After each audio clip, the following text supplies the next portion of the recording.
Bento Douglas.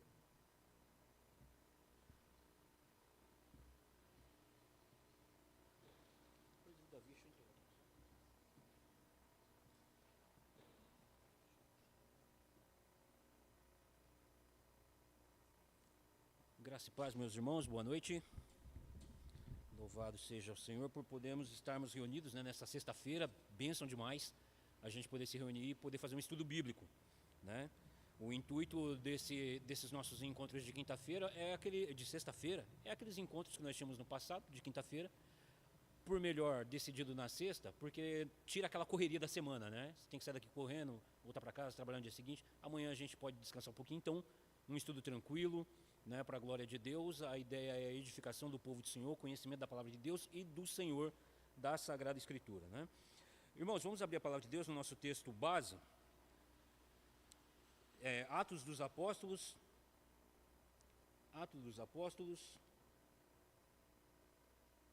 capítulo 20, vamos fazer a leitura dos versos de 1 a 6. Atos dos Apóstolos, capítulo 20, versos de 1 a 6.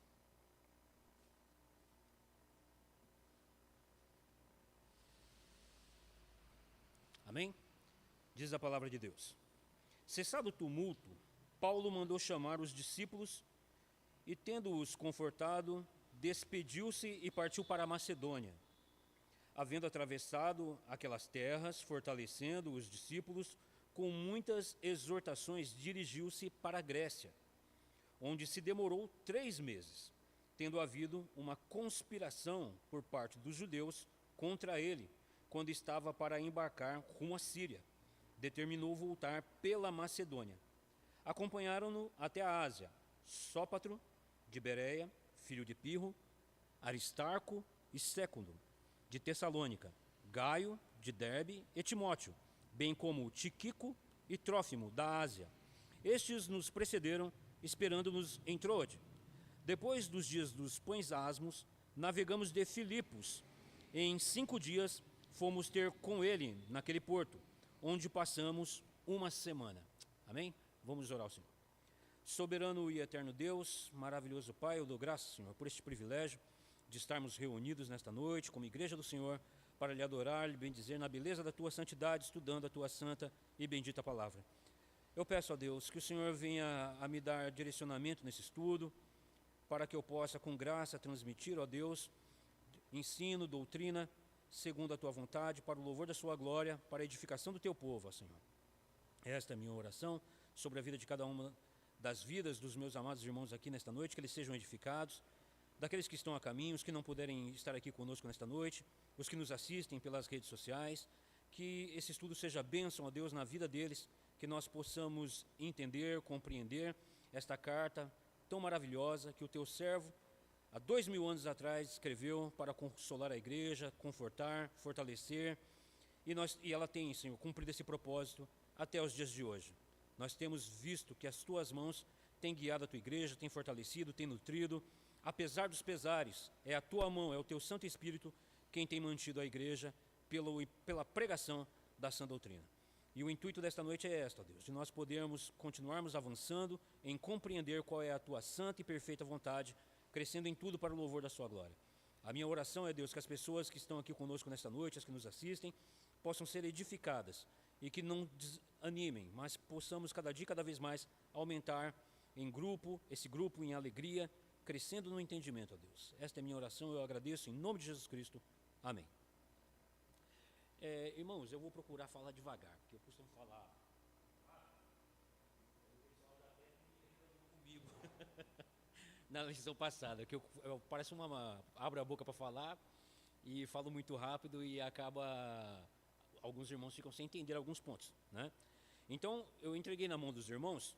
Esse estudo é um estudo doutrinário a respeito da carta de Paulo aos Romanos. Ele foi elaborado pelo reverendo Augusto Nicodemos, dado pelo curso do Instituto Reformado de São Paulo, né? Eu, como fiz esse curso com os irmãos, ele foi dado somente até o capítulo 5, mas Deus nos permitindo, a gente vai o livro de Atos todo, né? Então aqui ele dá apenas uma estrutura de como se divide a carta, os o pano de fundo histórico, de forma bem resumida.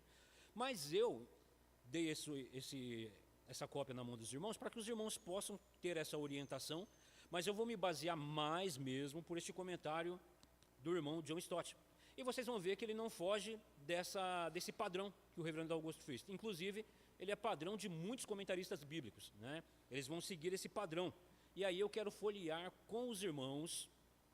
Boa noite, minha irmã. E aí eu quero folhear com os irmãos, apenas por cima para os irmãos entenderem como nós vamos ver isso também nesse livro, né? Como já vimos na aula passada. A aula passada, entramos aqui, vimos referente ao número de palavras nas demais epístolas, né, e que a carta de Paulo aos Romanos, ela é a que possui mais palavras com relação às demais epístolas. E essas mais palavras, principalmente numa questão de peso doutrinário, teológico, né? No segundo ponto, nós vimos o impacto na vida das pessoas chaves na história da igreja, que foi causada pela carta de Paulo aos Romanos, né? Nós falamos da vida um pouco, brevemente, né, da obra, o poder do Espírito Santo de Deus, por meio da bendita palavra de Deus, na vida de Agostinho de Hipona, de Lutero. Não falamos de Wesley, falamos de Barth, falamos inclusive de um outro bispo da igreja ortodoxa, de que esses homens, todos eles envolvidos com o trabalho eclesiástico, muitos deles, a maior parte deles líderes eclesiásticos, mas com uma vida vazia, uma vida que não progredia intelectualmente, espiritualmente, no conteúdo da graça de Deus que é transmitida por meio da sua palavra, né? Muitos lendo brevemente assim, pode pensar, mas o que me interessa isso? Ora, se nós somos pregadores da palavra, cremos que a palavra de Deus é poderosa para mudar vidas, então faz todo sentido, sim, saber o que a palavra de Deus operou na vida desses homens. Porque foi Lutero, um grande reformador, que lendo a carta de Paulo aos Romanos, foi despertado pela fé. Podemos dizer que ele foi convertido. E aí afixou as teses, levantou-se aquele homem combatendo as heresias e pregando de que somos salvos única e exclusivamente pela fé. O justo será justificado pela fé, viverá pela fé. E assim também foi com Agostinho de Hipona, que era um homem devasso, era um grande intelectual, professor de retórica, mas teve um encontro com Deus pela sua palavra. Então não tem como a gente querer fazer um estudo da epístola e dar de ombros por dessas questões, porque se eu creio que as pessoas que entrarem aqui nessa igreja, ouvirem a pregação do Evangelho, serão transformadas, como no caso de Barth, que nós vimos que era um teólogo liberal. Eles pregavam meramente a palavra, fazia tanta crítica. Está aí o reverendo que sempre fala de Schleiermacher, dos perigos, né, que a teologia liberal causou no meio das igrejas. Mas aí vem o quê? Primeira Guerra Mundial. Aquilo quebrou aquela forma de pensar humanista, de que os homens podem confiar no seu próprio braço, podem viver apenas confiando em si mesmo, de que o homem é bom pela sua essência. A Primeira Guerra Mundial provou que não é isso. A morte, o desespero, a fome, a destruição, fez com que houvesse a necessidade de que a igreja pregasse o quê? O descanso em Cristo. E a carta de Paulo aos Romanos, ela enfatiza isso, a fé, o justo viverá pela fé, usando quem? As palavras de Abacuque, né? Abacuque que estava passando por um momento terrível na sua nação, né? O litígio, a ganância, toda a corrupção, né? E aí o Senhor diz para ele, olha, escreve o que eu vou fazer, fique atento ao que eu vou operar no meio desse povo. E aí Abacuque ele diz, né, olha, vou subir na minha torre de vigília e verei o que o Senhor irá fazer. E aí ele diz, né, porque o justo viverá na fé da obra de Deus, o que ele virá fazer. E assim como nós descansamos na obra de Cristo, o mundo pode estar pegando fogo, irmãos, pode estar acabando tudo, o nosso descanso tem que estar no nosso Senhor. Devemos falar como Abacuque, somos justificados pela fé e nessa fé nós descansamos. E para descansar na fé, irmãos, é necessário que nós estejamos bem embasados no que nós cremos. É necessário que nós tenhamos profundo conhecimento doutrinário, conhecimento de fato do que é o Evangelho, para não ser um Evangelho do Jesus do The Chosen, de série de televisão, como nós temos falado. Não, é descansar em Cristo e na profunda base doutrinária que toda a Escritura nos dá, mas que a carta de Paulo aos Romanos, como nós lemos anteriormente, ela não é um compêndio teológico, ela não é um livro sistemático teológico, mas ela apresenta de maneira argumentativa os pontos centrais da fé cristã. Como nós vamos ver aqui, que se tirar alguma dessa doutrina, se alguma dessa doutrina for corrompida ou tirada, a fé cristã não se sustenta. Não se sustenta.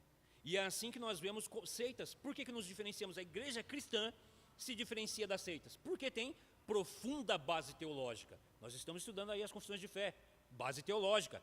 Tem o que? Base bíblica. Não é uma teologia com base meramente no mundo sensível, ou seja, na revelação geral, mas no que Deus revelou a respeito da sua vontade e de como ele opera na salvação do homem.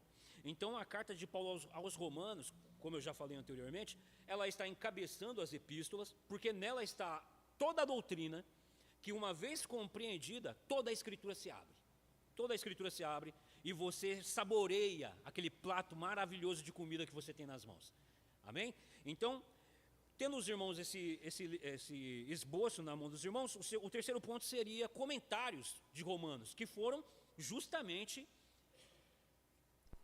homens iluminados pelo estudo da palavra de Deus escreverem, se vê a necessidade de escrever um comentário. John Stott mesmo ele vai dizer, antes de escrever esse livro, no seu prefácio de apresentação, ele vai dizer, por que mais um comentário de Romano é necessário? Se existe já tantos, né?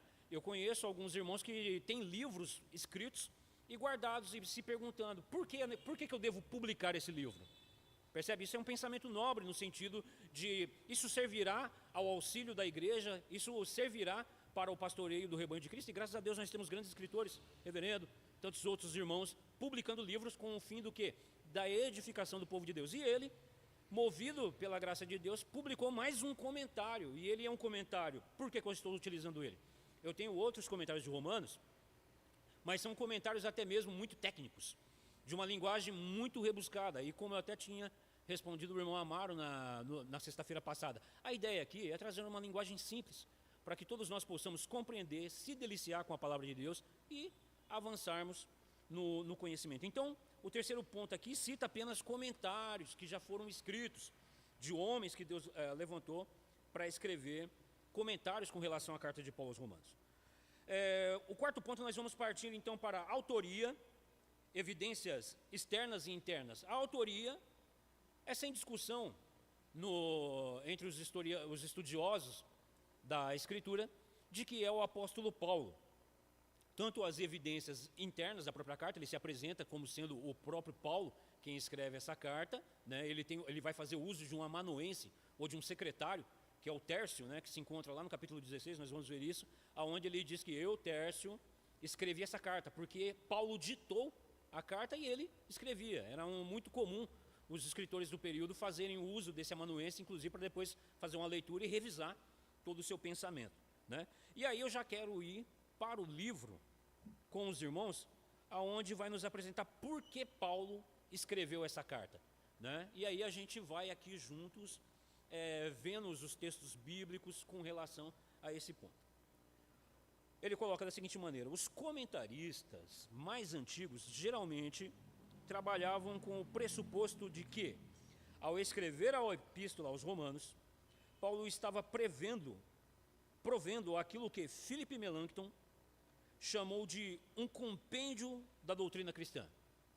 Justamente como nós já havíamos dito antes, né? Muitos vão ver a carta de Paulo aos Romanos e vão dizer, nossa, isso aqui é um manifesto, é um compêndio teológico, né? Mas é uma forma de elogiar essa obra de arte espiritual que é a carta de Paulo aos Romanos. De certa forma, desvinculado de qualquer contexto sócio-histórico, já os estudiosos modernos tendem a enxergar concentrando-se inteiramente na situação transitória, porque passava o autor e seus leitores. Nem todos, porém, cometem esse equívoco. O que ele quer dizer com esse ponto, né? De que Paulo se concentrou única e exclusivamente no seu momento em que ele estava pessoal e dos seus discípulos. E qual é o perigo disso? É dizer que se essa carta ela tem valor apenas para aquela época. Por isso ele coloca, isso não faz sentido, porque a carta foi escrita, claro, fazendo parte do contexto em que Paulo estava vivendo, os seus possíveis leitores também, mas escrita com base doutrinária que serviria para a alimentação do povo de Deus, independente do período, independente de qualquer época. Essa carta, ela é sólido alimento para manter o povo de Deus alicerçado, na verdade, em Cristo, independente de qualquer tempo que viesse a vir no futuro. Tanto é que nós já estamos aí há 2000 anos, depois do escrito dessa carta, e ela fala conosco como se tivesse sido escrita ontem, ou agora, e sendo distribuída para o povo de Deus, né?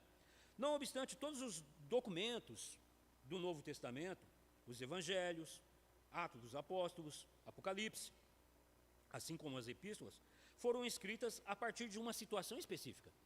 Essa é uma maneira de você chegar para ler qualquer texto da Escritura, entender qual o contexto, fazer essa pergunta: por que ele escreveu esse texto?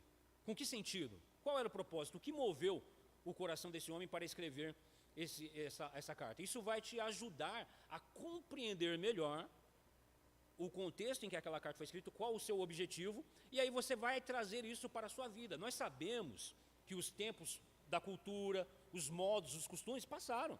Nós vivemos numa cultura totalmente diferente daquela do povo da Ásia, mas nós somos humanos ainda.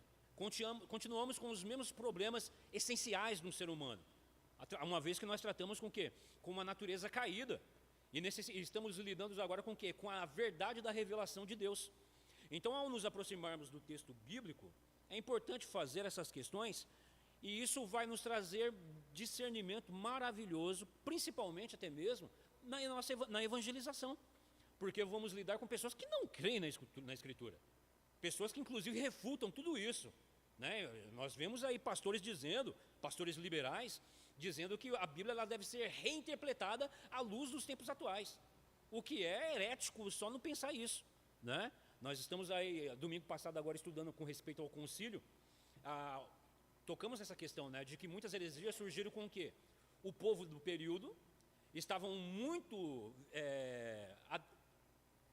cheios das filosofias da época, e eles iam à Escritura com o quê? Com todo esse pressuposto filosófico. E aí com isso surge o quê? Heresia.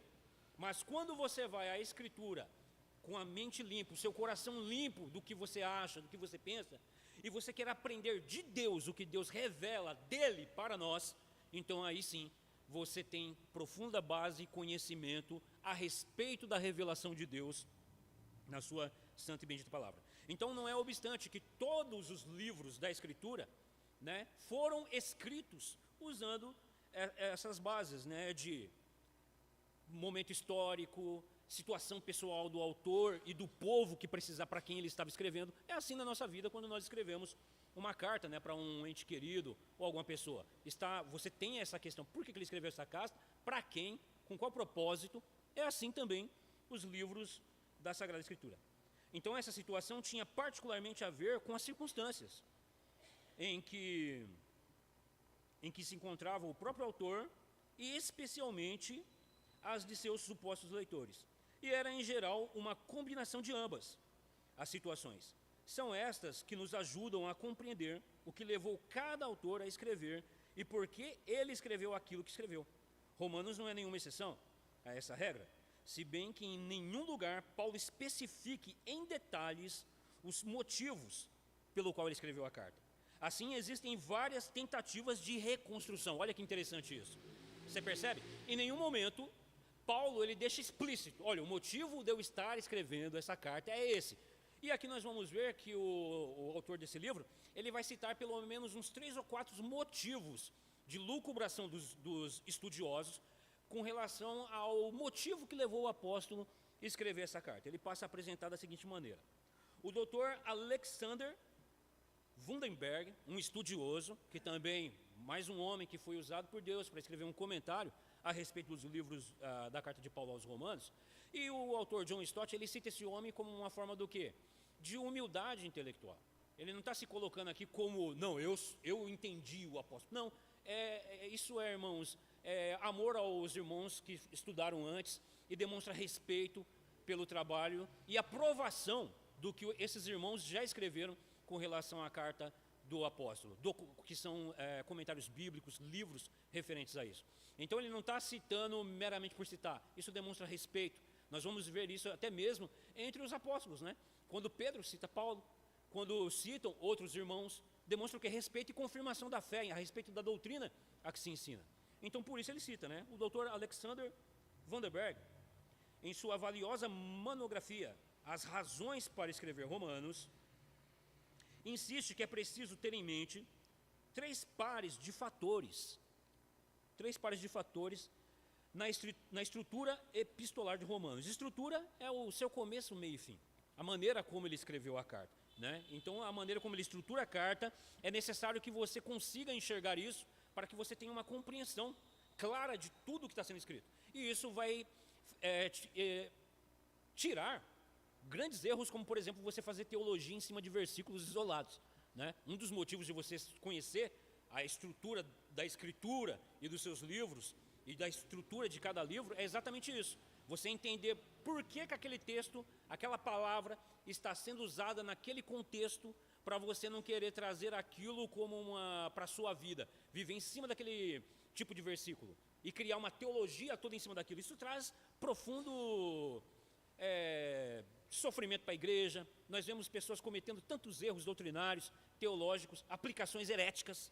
Às vezes o camarada ele é até fiel na leitura do texto e na exposição, mas ele acaba sendo herético na aplicação do texto por não entender esse contexto, e isso causa problema. Então, entender isso vai fazer com que você conheça de fato a Escritura, as razões por que ela foi escrita e como você deve ler a Bíblia. Nunca, jamais fazendo bibliomancia, né? Que é o abro lá e põe o dedo e Deus falou comigo. Não, nunca, jamais. Conheça o livro no todo. E aí Deus falará no teu coração e você fala, poxa, isso está lá em Romanos, eu vou ler.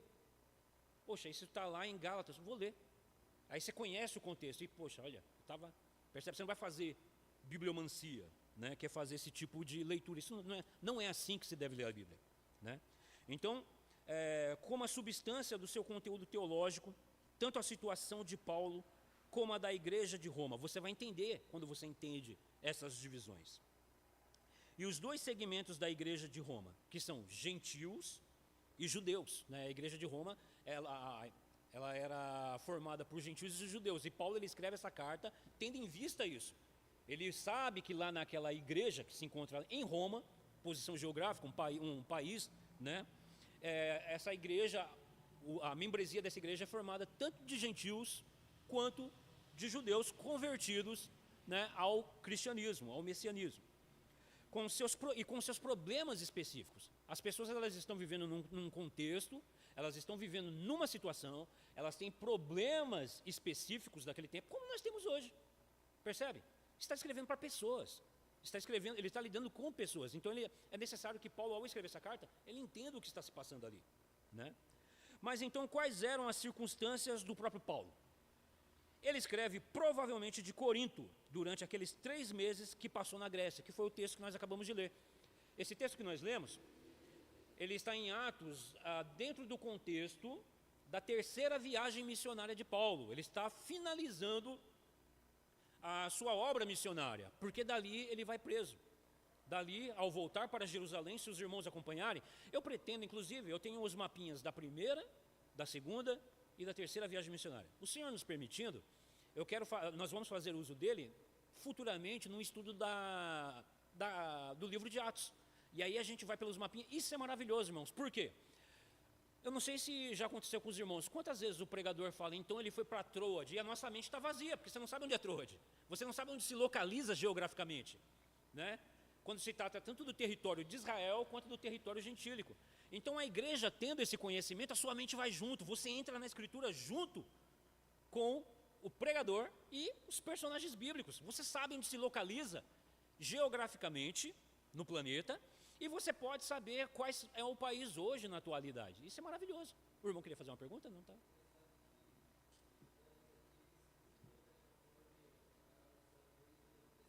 Isso. Isso é maravilhoso.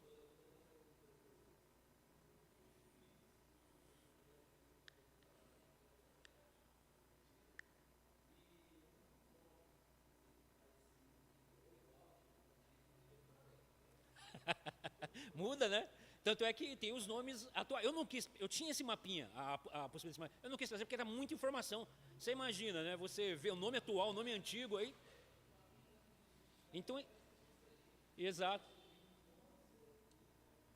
Então eu pensei nesse mapinha justamente porque ele está falando a mesma linguagem que o texto bíblico está trazendo, então não vai causar confusão. Mas os irmãos têm a liberdade, no futuro também, eu pretendo trazer um mapinha com esses locais aí, só que hoje, na atualidade, como se chamam, né? Aonde está ali na Europa, um dia você for viajar, Deus abençoe que todos vão. Você possa, poxa, ó, Paulo passou por aqui, aqui foi onde Paulo passou, aqui é Éfeso, aqui eu estou em Corinto, Corinto é Grécia, você está lá na Grécia, você está visitando, então isso é maravilhoso, percebe? Como isso já vai enriquecendo? Isso é maravilhoso para o nosso entendimento. Então ele escreveu provavelmente de Corinto, durante aqueles 3 meses que ele passou na Grécia, durante o finalzinho ali da sua viagem, da sua última viagem missionária. Logo antes de navegar para o Oriente, menciona 3 lugares que planeja visitar. Isso se encontra nesse livro. O primeiro é Jerusalém. E pretende levar consigo o dinheiro com que as igrejas gregas contribuíram para ajudar os cristãos empobrecidos da Judéia. Aí eu convido os irmãos a abrirem a palavra de Deus em Romanos, capítulo 15, verso 25.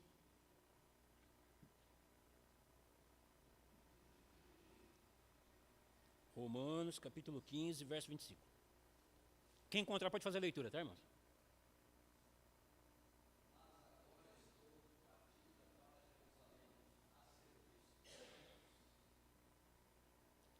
Amém. Então nós vemos aí que o primeiro motivo é ele quer voltar para Jerusalém, levando as ofertas que ele recolheu ali na Grécia, naqueles países ali, Macedônia, e ele está levando para os irmãos, porque em Jerusalém, nesse contexto, estava se passando por um grande período de fome. Então isso, Paulo recolhe as ofertas para ajudar os irmãos de Jerusalém, e isso fala muito, isso diz muito.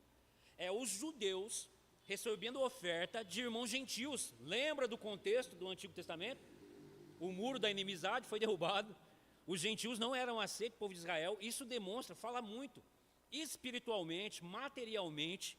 Isso nos ensina muito com relação a isso, de maneira que Paulo, inclusive, seguindo mais adiante, ele vai dizer: irmãos, me ajudem em oração, para que essa oferta seja bem aceita pelos irmãos de Jerusalém. Lembra de Pedro? Pedro, convertido: não, eu não entro na casa de gentio, nem como o Senhor não chama de, não amaldiçoe aquilo que eu abençoei. Olha aí, Pedro depois ainda estava tendo que ser quebrado pela sua nacionalidade, a sua religiosidade. Esse homem ainda tinha que ser quebrado. Então Paulo, ele sabendo desse pensamento judaico, e ele era Paulo é um judeu, ele vai dizer, hebreu de Efreu, quando a lei fariseu, ele vai trazer ali aquela carteirada. Então ele sabe como pensa esses irmãos, então ele pede para que os irmãos os ajudem. O segundo ponto, é a própria Roma. O objetivo dele escrever um dos objetivos, dos motivos também de Paulo escrever essa carta, é de que os irmãos ajudem ele em oração, para que essa oferta seja bem aceita em Jerusalém. E o segundo é a própria Roma, já que as suas tentativas anteriores de visitar os cristãos de Roma foram frustrados. Ele está confiante de que desta vez vai dar tudo certo. Aonde a gente vê isso? Romanos capítulo 1, verso 11. Vamos ler lá? Romanos capítulo 1, verso 11. Quem encontrar pode fazer a leitura. E outros, se puder abrir em capítulo 15, 23, também está dentro desse contexto. Primeiro, Romanos 1, 11. Quem encontrar pode fazer a leitura.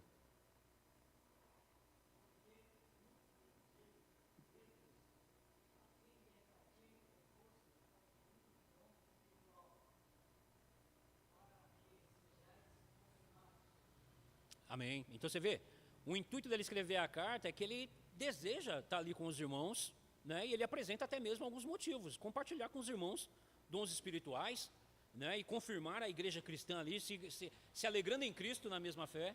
Isso é um dos motivos também que Paulo escreve, mas ele não está lá, ele deseja, ele está escrevendo com esse intuito, de olha, um dos motivos dele escrever essa carta também é o desejo de conhecer os irmãos em Roma. 15, 23, quem encontrou? Pode ler.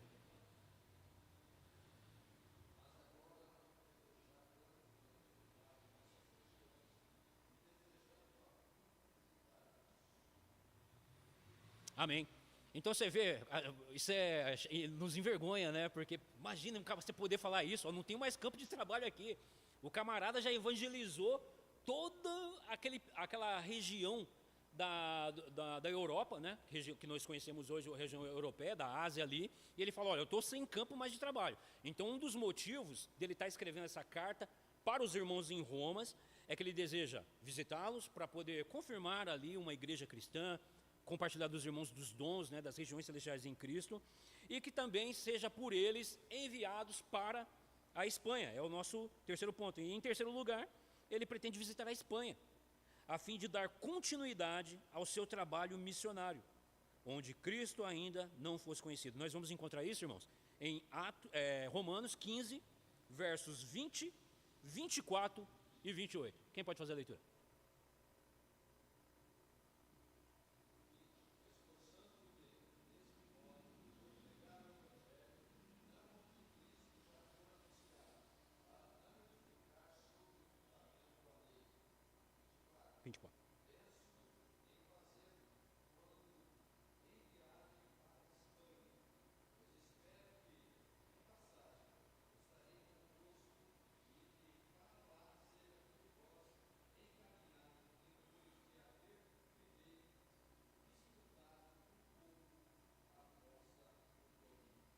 E 28, o irmão já leu. Verso 28.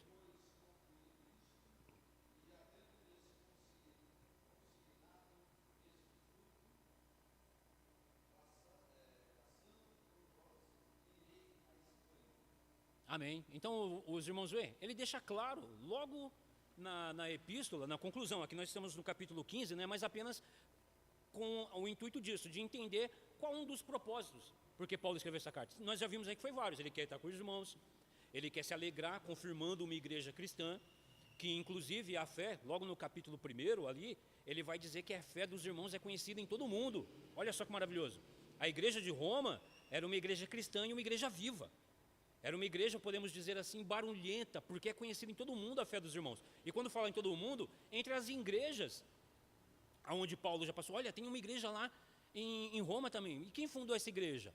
Lembra que nós falamos? Por respeito aos irmãos que escreveram a respeito de obras bíblicas, por isso os comentaristas citam, por respeito, né? Por respeito, por humildade, de que esses irmãos trabalham de fato em Cristo. Paulo ele citou isso aqui quando ele disse, olha, eu quero apenas passar por vocês, porque eu não tenho objetivo nenhum de edificar sobre o fundamento dos outros, não. Não quero edificar sobre o fundamento de ninguém.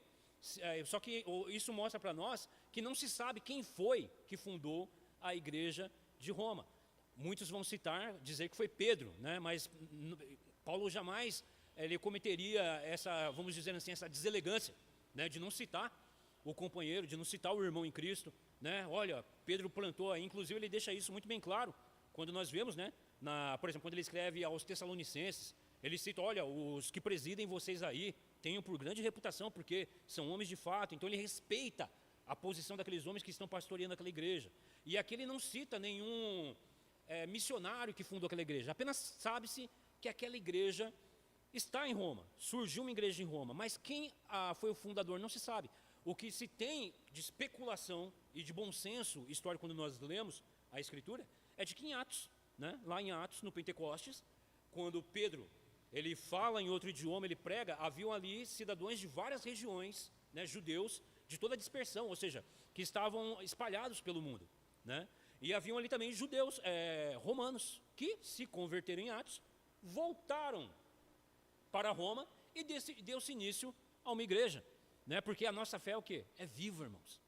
Uma fé, a fé que nos foi dada, essa igreja surgiu como? Um ponto de pregação, na casa de uma irmã, e hoje você tem uma igreja consolidada, percebe? E assim vai, e essa igreja planta outra igreja, ó, aqui é a primeira de Carapicuíba, já temos primeira, segunda, terceira e quarta, e que Deus abençoe que haja mais, mas para isso é necessário que essa igreja tenha uma fé viva, não tenha uma fé fingida, uma fé meramente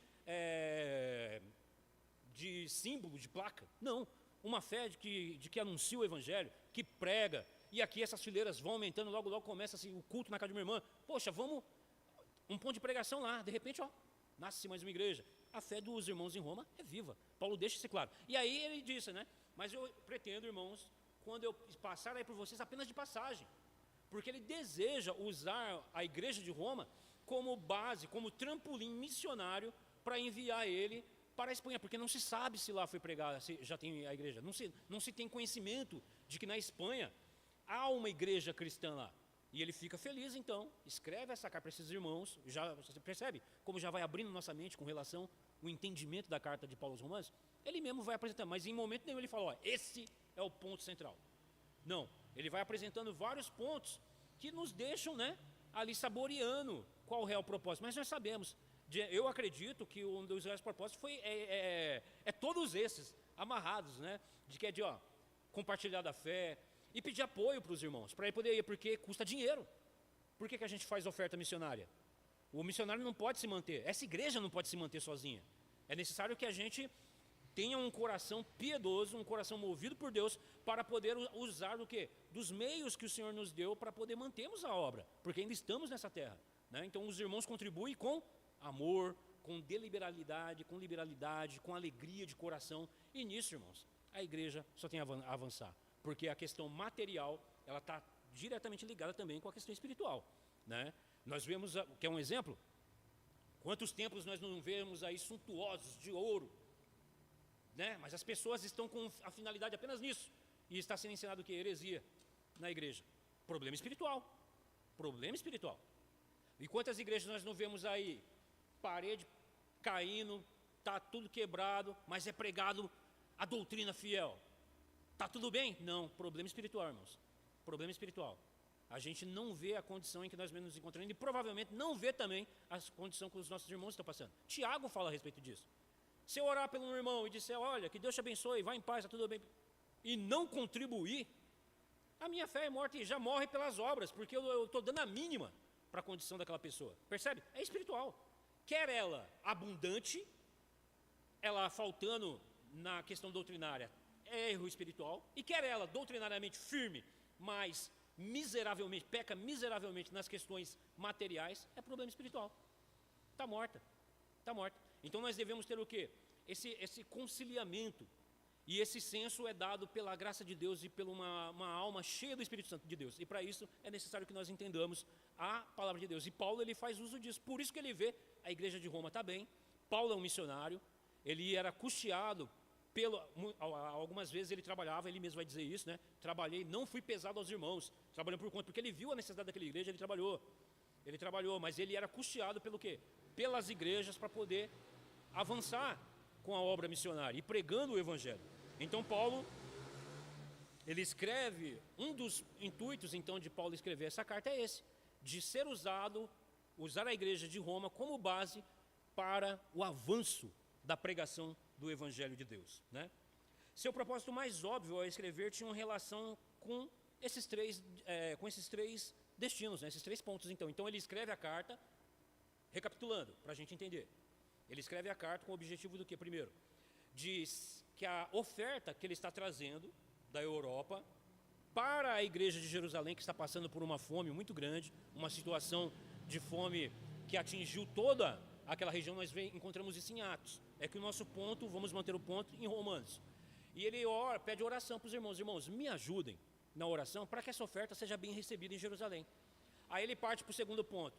E eu quero também que os irmãos orem para que em algum momento me ocorra a ocasião de visitar-vos, porque eu desejo participar de dons espirituais com os irmãos. Quando eu falo em dons espirituais, é o quê? Partilhar da fé, de sentar para ouvir uma pregação, de ver os irmãos crescendo espiritualmente, doutrinariamente, de ver uma igreja madura avançando, percebe? Colher os frutos, de ver as pessoas crescendo em santidade, em desenvolvimento espiritual. É isso que Paulo deseja estar lá. Qual é o pastor que não quer isso? Paulo é um pastor. Ele é missionário, ele é pastor, ele é teólogo. Essa é a obra que o Senhor colocou como encargo para o apóstolo Paulo. E louvado seja Deus que essa carta ele escreveu dentro desse contexto, mas aí nos alimenta hoje, se prega em cima disso. Não é aquele texto que a gente sabe, passa correndo, não, deixa para lá, vamos para a questão. Não, toda a escritura, toda ela, de fato, isso é literal, toda a escritura, desde a sua introdução até o último amém de uma epístola, de um livro da Bíblia, nos ensina, porque tudo foi escrito para o vosso ensino, para que todo homem de Deus seja o quê? Perfeitamente aprovado por Deus e útil para toda boa obra, né? É difícil nós vermos pregações em cima desses textos, mas é pregado. a respeito da piedade, vida piedosa. Vida piedosa é essa, é se alegrar com os que se alegram, chorar com os que choram. Paulo escreve sempre a esse respeito, né? Então, na verdade, Paulo pensou em Roma por ser esta situada entre Jerusalém e Espanha. Era, portanto, um lugar onde ele poderia descansar um pouco, depois de ter ido a Jerusalém, bem como um lugar de preparação e caminho para a Espanha. Em outras palavras, suas visitas a Jerusalém e a Espanha tinham um significado especial para ele, porque expressavam seus dois compromissos constantes, com o bem-estar de Israel, Jerusalém, e com a missão entre os gentios, a Espanha. É evidente que Paulo estava apreensivo quanto à sua visita iminente a Jerusalém. Ele havia gasto muito tempo, energia e neurônios promovendo aquela coleta, arriscando com isso o seu próprio prestígio. Por que Paulo arriscava o seu próprio prestígio?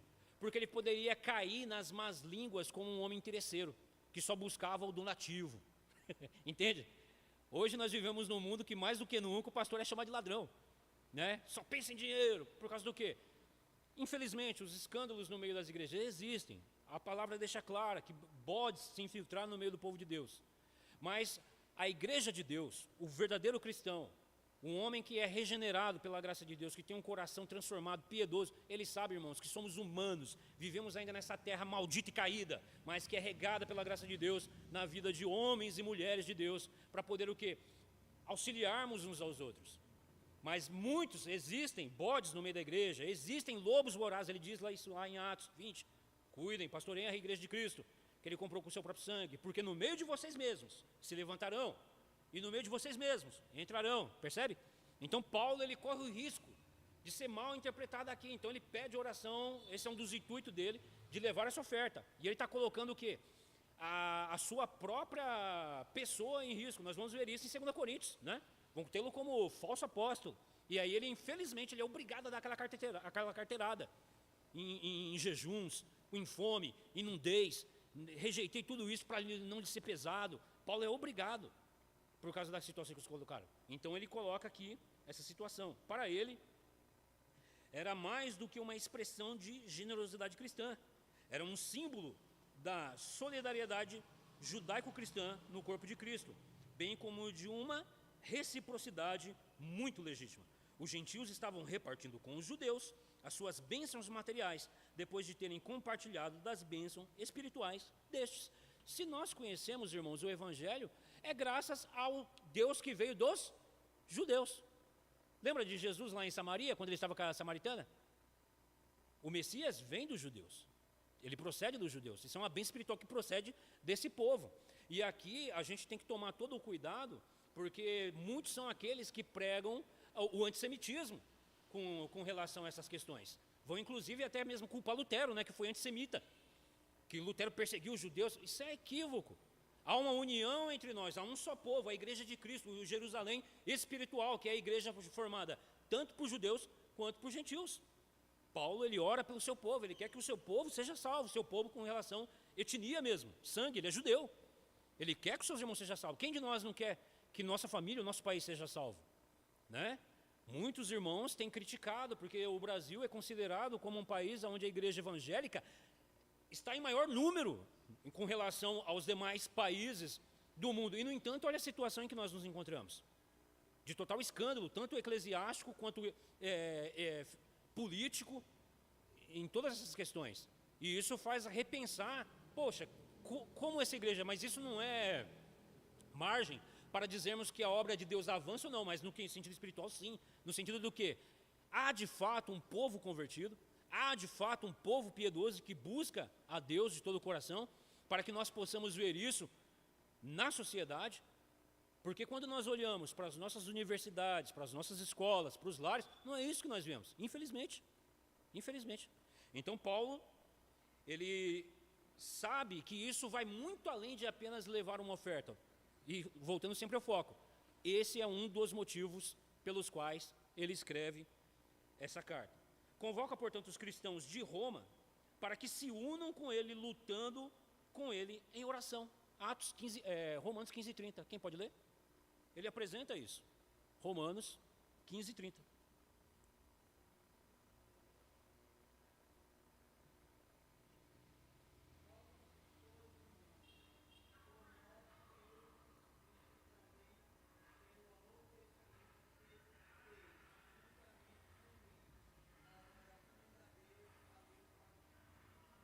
Amém. Então você vê, olha, o Paulo é um apóstolo, ele demonstra humildade. Você vê, ele não se coloca como os nossos apóstolos aí, né? Eu digo nossos, por causa que estão aí né, no nosso país, em outros países, na nossa sociedade atual, homens que se auto-intitulam apóstolos, né? Que estão superiores espiritualmente, que têm um acesso direto a Deus. E Paulo aqui, ele vê tão necessitado da oração da igreja. Peço, irmãos, que lutem. Orar é luta. Oração é luta espiritual. É luta espiritual. Não é fácil orar, os objetivos, os empecilhos que se colocam são grandíssimos. E Paulo sabe disso, sabe da dureza do coração do homem, né? Então ele pede para a igreja dos irmãos, essa igreja lá em Roma, que, ó, irmãos, lutem comigo na oração, para que essa oferta seja bem aceita e que o meu trabalho seja bem aceito pelos irmãos. Não somente em prol de sua segurança pessoal, ele pede oração pela sua segurança pessoal, porque ele está em viagem, e como nós lemos aí, quem que estava procurando matar ele? Os judaizantes. Então ele teve que retornar, ele estava na Grécia, os irmãos podem acompanhar pelo mapinha, ele estava em Corinto, e como ele soube que judeus queriam matá-lo, ele teve que retornar pela Macedônia. Olha a volta que ele teve que dar aí, ó.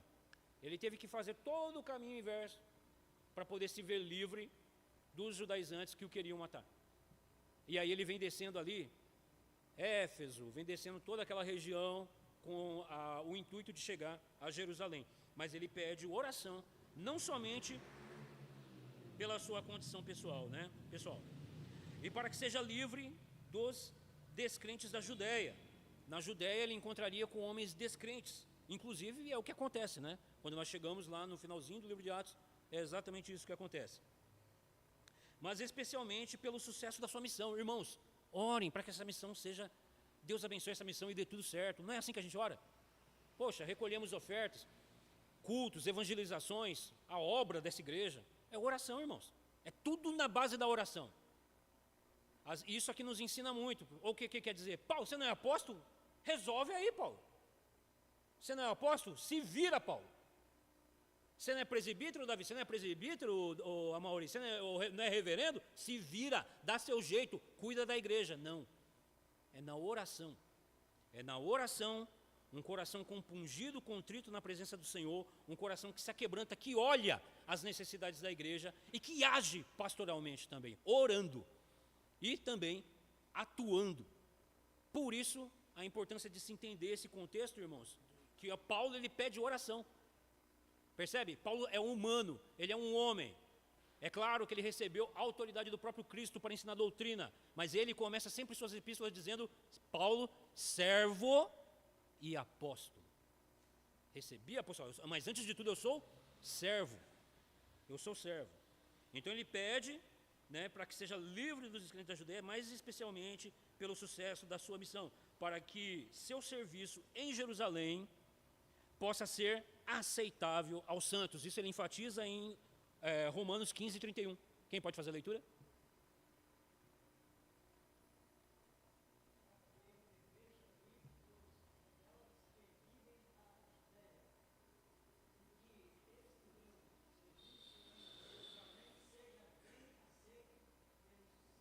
Amém.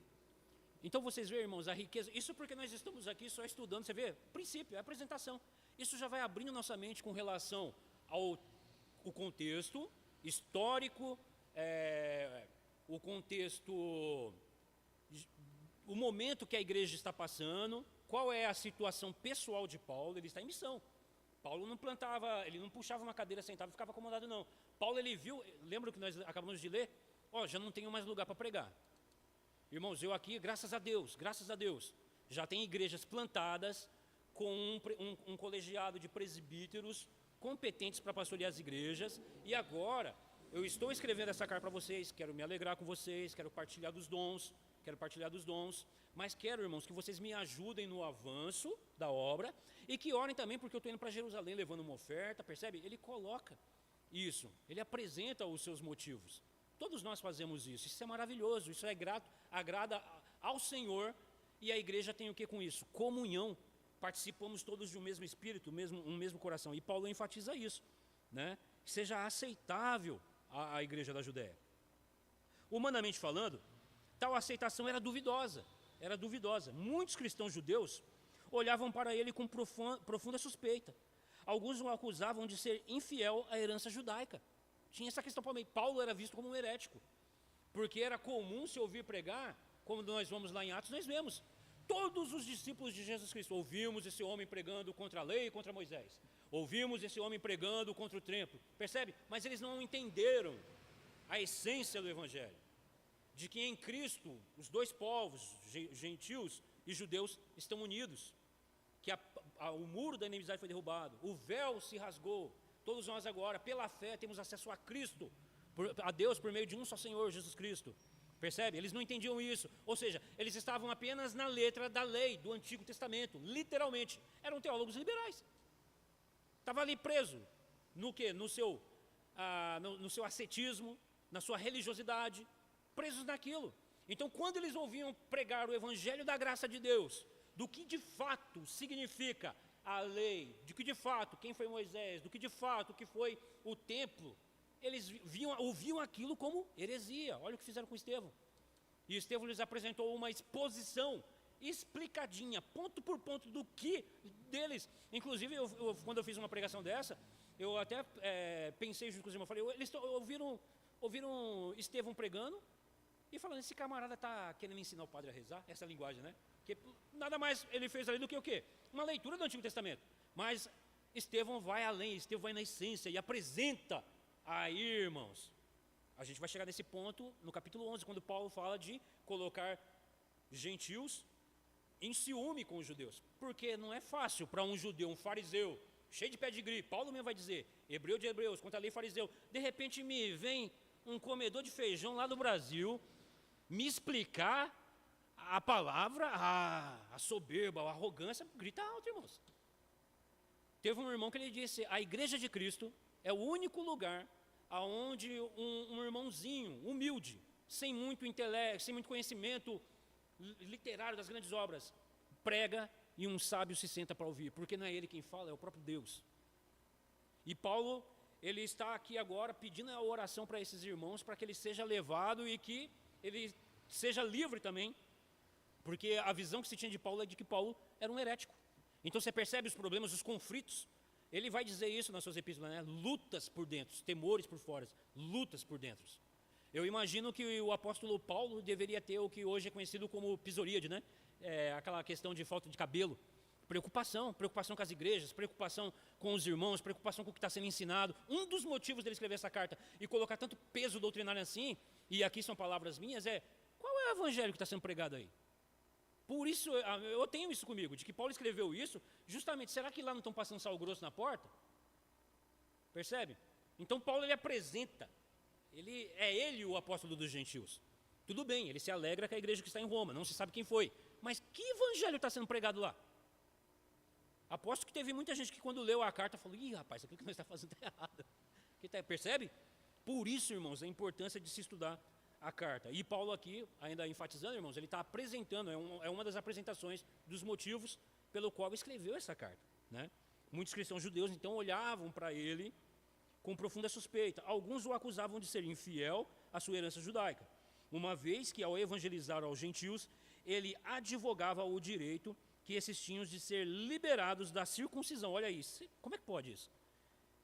Ele falava que os judeus estavam liberados da circuncisão exigida, bem como de observar a lei. Olha, vocês não precisam mais fazer isso não.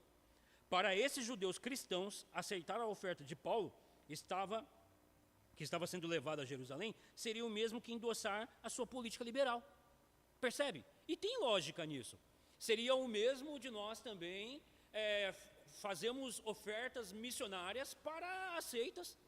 Eu estou endossando a heresia deles. Como é que eu posso contribuir com isso? Então você percebe como a mentalidade do judeu religioso, preso a toda essa questão de costumes, porque eles foram criados dessa maneira. Nós vamos ver que mais além, Paulo ele vai fazer uma diatribe. É uma palavra usada pelos estudiosos que é usada pelas pessoas que fazem apologética e usam para fazer debates, sejam eles quais for. A diatribe é você fazer perguntas e elaborar respostas. Você já se antepõe ao que vai acontecer.